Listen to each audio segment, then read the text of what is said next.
कहानी की शुरुआत में हम बिल नाम के एक हैकर को देखते हैं जो इस वक्त पुलिस के सीसीटीवी सिस्टम को हैक कर रहा था। तभी एक ऑफिसर को अपनी स्क्रीन पर कुछ हलचल महसूस हुई, मगर वो कुछ समझ नहीं पाया और उसे लगा कि ये कोई मामूली सी बात होगी। उसी पल अचानक एक अलार्म बज उठा जिसने पुलिस को सतर्क कर दिया और पता चला कि एक बड़े बैंक में कुछ गड़बड़ हुई है। ये देख उन्होंने तुरंत सबसे बेहतरीन टीम को वहां भेजा और स्पाइस नाम के अपने एआई सीसीटीवी सिस्टम को एक्टिवेट कर दिया। कंप्यूटर ने शहर के हर कैमरा को चेक किया और चोरों की कार ढूंढ निकाली। जब उन्होंने चोरों को देखा तो उनके हाथ बिल्कुल खाली थे। फिर कई पुलिस की गाड़ियां उस तरफ दौड़ पड़ी, मगर वहां पहुंचे तो सड़क बिल्कुल खाली मिली। स्टेशन में मौजूद ऑफिसर्स को अभी भी स्क्रीन पर चोरों की कार दिख रही है और आखिरकार उन्हें एहसास हुआ कि उनका कंप्यूटर भी हैक कर लिया गया है, जिसका मतलब था कि चोर पहले ही भाग चुके हैं। अगले दिन पुलिस को पता चला कि सिर्फ एक ही तिजोरी को लूटा गया है, जो कि एक अमीर बिजनेसमैन की थी जिसने अपनी 500 करोड़ डॉलर की क्रिप्टो अकाउंट का आधा पासवर्ड एक नोटबुक में रखा हुआ था। मकाऊ नाम की बिल्डिंग में चोरों ने डिजिटल पैसा संभालने वाली कंपनी के ऑफिस पर कब्जा कर लिया।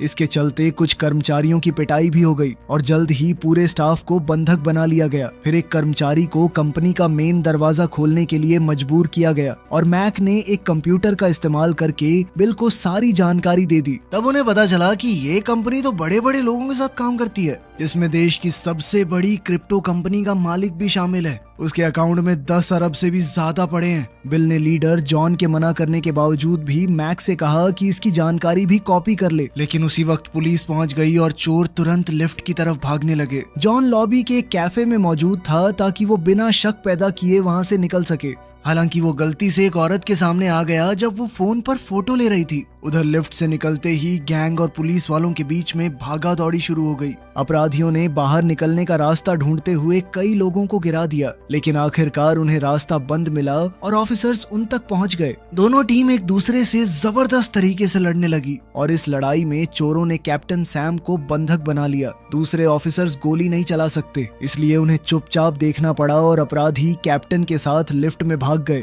बाहर जॉन ने अपने ड्राइवर से जाने के लिए कहा, जबकि गैंग अभी वापस भी नहीं आई होती। जब लिफ्ट ऊपर की मंजिलों तक पहुंची तभी सैम ने फिर से चोरों से लड़ना शुरू कर दिया, लेकिन वो अकेला 4 लोगों का सामना नहीं कर पाया और वो उसे हथकड़ी लगाकर भाग निकले। चोर छत की तरफ भागने लगे और जल्द ही सैम भी अपनी हथकड़ियां खोलकर उनके पीछे दौड़ा। हालांकि गैंग पैराशूट लेकर आई थी, इसलिए वो बच निकलने के लिए सीधे टावर से कूद गए। भागते वक्त उन्होंने एक महिला को धक्का दे दिया, जिस वजह से वो किनारे पर ही लटक गई और सैम को उसकी मदद करनी पड़ी। क्योंकि लिफ्ट भी हैक हो चुकी थी, इसलिए सैम ने एक जंपर को टक्कर मारी और खुद उसके साथ टावर से नीचे उतर गया और सुरक्षित रूप से नीचे आ पहुंचा।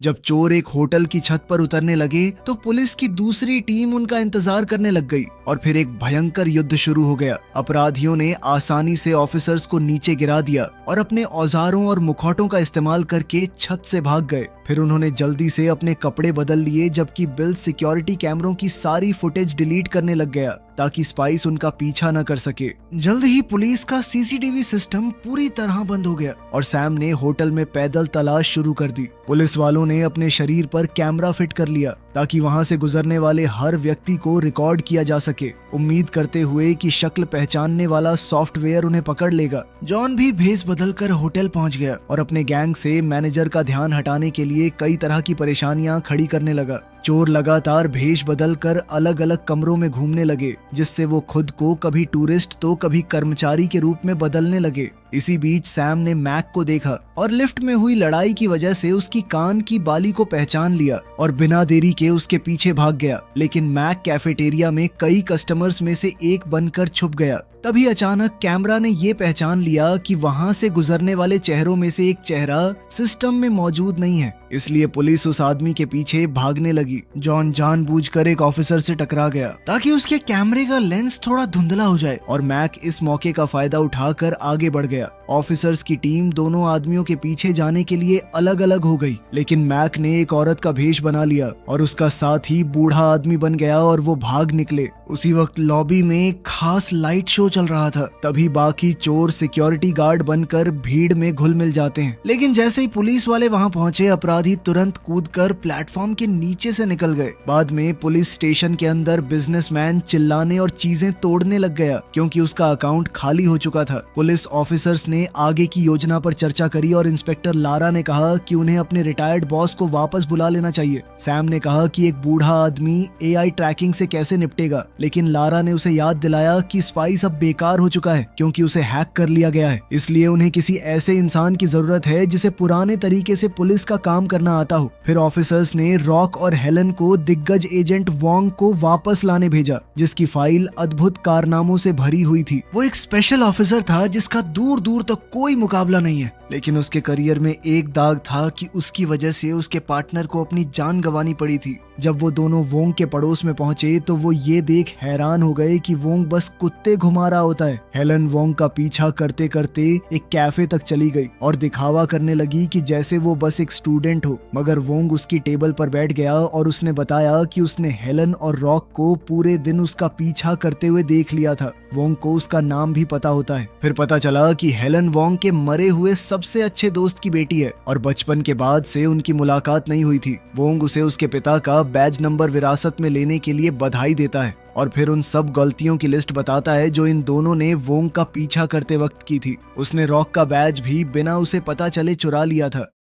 कुछ देर बाद वोंग स्टेशन पहुंच गया और पुलिस की इकट्ठा की हुई सारी फुटेज देखने लगा और सिर्फ कुछ मिनटों तक फुटेज देखने के बाद ही वोंग ने सारे चोरों को पहचान लिया क्योंकि उन्होंने कभी ना कभी CCTV कैमरा की तरफ देखा था, ये चेक करने के लिए कि वो अभी भी ऑन है या नहीं। इधर अपने ठिकाने पर जॉन ने बिल को बर्बाद हुए वक्त के लिए पीटना शुरू कर दिया क्योंकि इस वजह से वो लगभग पकड़े गए थे। जब मैक उसका बचाव करने की कोशिश करने लगा तो जॉन ने उसे भी गुस्से से धक्का मारा क्योंकि सालों तक अंधेरे में रहने के बाद वो कैमरा में पकड़ा गया था। तभी एक लड़ाई शुरू हो गई और जॉन ने चाकू निकाल लिया, इसलिए सभी चोरों को मिलकर उसे शांत करना पड़ा। चोरों की जितनी स्क्रीनशॉट्स मिल सकती थीं, उन्हें इकट्ठा करने के बाद वोंग ने एक लंबे कोट वाले आदमी को नोटिस किया जो फुटेज में बहुत बार नजर आ रहा था। पुलिस को वो तस्वीर मिलती है जो उस औरत ने ली थी और सबने ही निष्कर्ष निकाला कि ये आदमी भी गैंग का हिस्सा था। तभी वोंग को एक पुराने एजेंट की याद आई जिसे शैडो के नाम से जाना जाता था, जिसने युद्ध के दौरान एक एलीट असैसिनेशन की टीम में सेवा दी थी। उसने दौलत की तलाश में सेना छोड़ दी थी और 1999 में बिना कोई निशान छोड़े गायब हो गया था। वोंग ने सोचा कि ये रहस्यमयी आदमी वही शैडो है जो अब वापस लौट आया है, इसलिए वोंग ने उसे ढूंढने के लिए एक टीम भेजना चाहा। लेकिन तब वोंग को पता चला कि अब तो ये सारा काम AI से होता है, उनके पास सर्वेलेंस टीम है ही नहीं। लेकिन फिर भी उन्होंने इस केस के लिए वोंग को एक नई टीम बनाने का काम दे दिया। वोंग को भरोसा सा नहीं होता क्योंकि इतने कम समय में किसी को ट्रेन नहीं किया जा सकता। बाद में जिम के अंदर हेलन ट्रेनिंग करने की कोशिश कर रही होती है, लेकिन दूसरे पुलिस वाले उसका मजाक उड़ाने लगे और कहने लगे कि तुम पुलिस की नौकरी के लिए बहुत छोटी हो। हेलन ने पहले तो उन्हें अनसुना कर दिया, लेकिन फिर गुस्से में आकर उनसे लड़ने लगी और आसानी से एक ऑफिसर को उसके आदमियों के सामने धूल चटा दी। वोंग ने ये सब देख लिया और अकेले में हेलन को बधाई देने लग गया, ये कहते हुए कि इससे तुमने मेरी नजर में अपना सम्मान कमा लिया। शाम को वोंग ने छत पर शराब पी और हेलन के पिता की मौत को याद करने लगा। उसने मन ही मन अपने स्वर्गवासी दोस्त से हेलन का अच्छे से ख्याल रखने का वादा किया। अगले दिन वोंग ने सबको बताया कि मैं एक सर्वेलेंस टीम को ट्रेन करूंगा और हेलन भी टीम का हिस्सा बनी। वोंग उन्हें सिखाता है कि बिना दिखावा करे कैसे चलें, कि किसी को भी वो पुलिस वाले न लगे। हर एक छोटी चीज को भी अच्छे से याद रखना होगा, फिर चाहे कैसी भी मुसीबत क्यों ना आ जाए। सड़क पर पहले दिन टीम अपनी पहचान छुपाए रखने के लिए आम नागरिक होने का नाटक करने लगी, लेकिन वोंग ने हेलन को वैन में अपने साथ ही रखा क्योंकि वो उसका छुपा हुआ इक्का है। जब भी उनमें से कोई कुछ गड़बड़ करता तो वोंग उन्हें अच्छे खासे ताने सुनाता। 12 दिन बाद बिल एक आखिरी मिशन की प्लानिंग करने की कोशिश कर रहा होता है ताकि जॉन चैन से रह सके और वे सब हमेशा के लिए रिटायर हो सके। उसने CEO के अकाउंट की सर्वर लोकेशन ढूंढ निकाली, लेकिन उसके डिजिटल वॉल्ट तक पहुंचना आसान नहीं था। तभी कहानी कुछ साल पीछे चली गई जहां दिखाया गया कि सारे चोर अनाथ थे जिनसे मिलने जॉन अक्सर जाया करता था और पैसे भी दिया करता था। बदले में लड़कों ने 1999 में जॉन की मदद की थी जब पुलिस उसके पीछे थी और तब से आज तक वो सब साथ हैं। 15वें दिन पर हेलन खाना लेने बाहर गई लेकिन जब वो वैन में वापस आ रही थी तो उसने नशे में धुत कुछ आदमियों को देखा जो लड़कियां छेड़ रहे थे। वोंग ने उसे याद दिलाया कि तुम अभी अंडर कवर हो और तुम्हें नॉर्मल पुलिस को बुलाना चाहिए, लेकिन हेलन ने उसकी बात अनसुनी कर दी और उन आदमियों का सामना करने चली गई। एक बार फिर लड़ाई शुरू हो गई। उसने बढ़िया मुक्केबाज चलाए, लेकिन अकेली वो इन सब का सामना नहीं कर सकती थी। उसी वक्त वोंग ने आके उसे बचाया और सबको पीट कर वहाँ से भगा दिया। बाद में वैन में वोंग हेलन को मिशन लगभग बर्बाद कर देने के लिए डांटने लगा। हेलन को नहीं लगता कि वो लोग असली काम कर रहे हैं, इसलिए वोंग उसे बताता है कि उसके पिता के साथ क्या हुआ था। अपने समय में वो दोनों 8 महीने तक अंडर कवर थे और अब जवान वोंग यूं बस वेट करते करते थक गया था। जब उसने कुछ अपराधियों को एक बच्चे को किडनैप करने की कोशिश करते देखा तो वो उन्हें रोकने के लिए कूद पड़ा और गैंग ने लगभग उसे मार ही दिया था। हेलन के पिता ने उसकी मदद करने की कोशिश की थी, इसलिए किडनैपर्स ने भागने से पहले उन्हें गोली मार दी। आंखों में आंसू लिए वोंग कहने लगा कि एक पुलिस वाले को कुछ भी अगर करना है तो सोच समझ कर करना पड़ता है। कुछ ही देर बाद वोंग को लगा कि उसने लोकल मार्केट में जॉन को देखा है और उसने सबको अलर्ट कर दिया। टीम मार्केट को घेरने के लिए हरकत में आ गई, जबकि वोंग ने हेलन से कहा कि तुम टारगेट के करीब से पीछा करो, क्योंकि तुम ही एक ऐसी ऑफिसर हो जिसे जॉन ने नहीं देखा। जब जॉन ने लगभग 2 पुलिस वालों को देख लिया तो वो अपने चेहरे छुपाए रखने के लिए किस करने लग गए। हेलन ने जमीन पर कुछ ढूंढने का नाटक किया और जॉन की परछाई देख ली, जिससे उसकी पहचान यकीन में बदल गई। वोंग सबको कैमरा मूव करने या पीछे मुड़ने से रोकता है, इसलिए जॉन बिना शक किए वहां से चला जाता है। लेकिन टीम अभी भी परछाई की तरह उसका पीछा करती रही और पता लगाती है कि वो किस बिल्डिंग में जा रहा है। तभी हेलन ने भी अंदर जाने का फैसला कर लिया और जॉन को उस पर शक होने लगा, इसलिए उसने अपना चाकू निकाल लिया। तभी वोंग ने दोबारा फुटेज पर नजर डाली और नोटिस किया कि जॉन ने हेलन की तरफ 2 बार देखा था। ये समझते हुए कि वो हेलन को पहचान लेगा, वोंग भी बिल्डिंग में दौड़कर चला गया और उसके पिता होने का नाटक करने लगा। साथ ही उसने बहाने से उसके कान से ब्लूटूथ स्पीकर निकाल लिया। वोंग ने जॉन से बात करी और उसे एक सेब भी दे दिया, जिससे उसे फल के अंदर छुपे कैमरा से उसके चेहरे का एक साफ शॉट मिल गया। वोंग ने सेब के उस ऊपरी हिस्से को जिसमें कैमरा था उसे काट कर साइड में फेंक दिया कि ये फल तो खट्टा है। जॉन ने उन पर अपनी नजर बनाए रखी, इसलिए वोंग ने एक अनजान फ्लैट का ताला तोड़ दिया और वे अंदर चले गए। तभी अंदर रहने वाली लेडी घबरा गई और वोंग को उसे चुप रखने के लिए पकड़ना पड़ा। लिफ्ट में थूके हुए उस कैमरा की मदद से टीम को पता चल गया कि जॉन कौन से फ्लोर पर निकला है, इसलिए रॉक जल्दी से आगे बढ़ता है और उस एरिया में कुछ कैमरास इंस्टॉल कर देता है, जिसकी मदद से उन्होंने पता लगाया कि जॉन के अपार्टमेंट का नंबर 8002 है। अब पुलिस वाले अपना अगला कदम उठा सकते हैं। वोंग की टीम ने सड़क के उस पार एक अपार्टमेंट किराए पर ले लिया ताकि दूर से जॉन पर नजर रखी जा सके और उसका कचरा चुराया जा सके। उन्हें फटे हुए सुडोकू पजल्स का एक ढेर मिला, लेकिन वो किसी से भी सॉल्व नहीं हुआ। इसी दौरान जॉन बबल रैप फोड़ने में अपना वक्त बिताता रहा। उसके बाद मार्केट में वोंग ने पड़ोसी होने का नाटक जारी रखा और जॉन उसके पास थोड़ी बातचीत करने आ गया, जबकि चुपके से वो उसकी तलाशी भी ले रहा होता है। दोनों ने अपनी नकली जिंदगियों के बारे में बात करी तो जॉन हाथ मिलाते हुए कहने लगा कि हाथ बहुत सख्त है तुम्हारा, क्या बात बंदूक चलाते हो क्या? इस पर वोंग ने बात घुमाते हुए कहा कि नहीं, एक्सरसाइज करता हूँ बचपन से, हाथ मजबूत तो होंगे ही। फिर वोंग ने जॉन को डिनर पर घर बुलाया और हैरानी से वो मान भी गया। शाम में वोंग और हेलन ने उस लेडी को उसका घर इस्तेमाल करने के लिए पैसे दिए। जब जॉन आया तो उसने हिडन डिवाइसेस से हर कोने को स्कैन कर लिया। डिनर के दौरान उसने अपना फोन टेबल पर रख दिया और हेलन ने भी ऐसा ही किया ताकि वो उसकी इंफॉर्मेशन चुरा सके। जॉन उनसे लगातार सवाल पूछता रहा ताकि ये देख सके कि उनकी कहानियां मेल खाती हैं या नहीं, और क्योंकि वोंग को हेलन के असली बचपन की जानकारियां पता होती हैं, इसलिए उसे एहसास होने लगा कि वोंग हमेशा दूर से उसकी रक्षा करता रहा है। जॉन के जाने के बाद वो बिल से वोंग और हेलन का इतिहास पता लगाने को कहता है। पुलिस को पता होता है कि उन्हें हैक किया जा रहा है,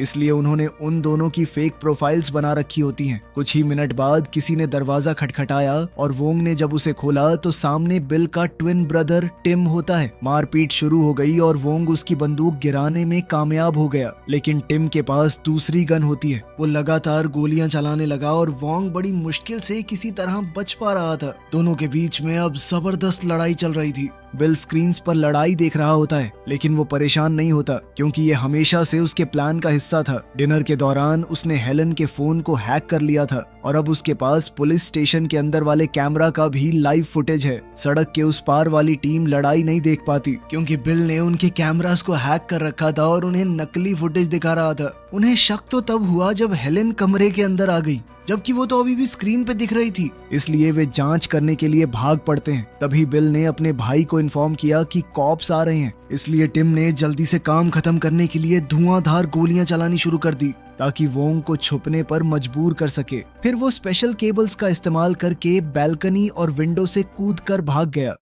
अगले दिन सर्विलांस टीम दोबारा सड़क पर लौट आई, जबकि दूसरे पुलिस वाले जॉन के अपार्टमेंट की तलाशी लेने लगे। वहां बबल रैप से भरी एक अलमारी मिली जिसे देख वोंग को एहसास हुआ कि ये सुडोकू पजल्स से जुड़ा हुआ है। तभी अचानक वैन को एक ट्रक ने टक्कर मार दी, जिससे वैन घूमते हुए पुलिस बिल्डिंग में जा घुसी। ट्रक 2 हिस्सों में टूट गया और वैन को दोबारा टक्कर मारकर सबको बेहोश करने के बाद बदमाशों का एक झुंड बाहर निकला और उन्होंने हमला कर दिया। कई ऑफिसर मारे गए और बम से पुलिस कार्स को उड़ा दिया गया। लारा समझ जाती है कि ये सब उन्हें भटकाने के लिए ही किया होगा, इसलिए उसने सर्विलांस टीम को सड़क पर बने रहने के लिए कहा ताकि जॉन को ढूंढा जा सके। हेलन होश में आई और उसने वोंग को कार से बाहर खींच लिया, फिर एक गन उठाकर लड़ाई में शामिल हो गई। उसने जबरदस्त निशानों के साथ कई बदमाशों को गोली मारकर गिरा दिया। जल्द ही वोंग भी होश में आ गया और उसने हेलन के साथ मिलकर रूम में बचे हुए आखिरी आदमियों को हरा दिया। फिर वोंग को समझ में आया कि उन सुडोकू पजल्स के ऊपर ब्रेल में कोड था, जिसे जॉन ने बबल रैप का इस्तेमाल करके सुलझाया था। उसने हेलन से इंटेलिजेंस टीम को कांटेक्ट करने के लिए कहा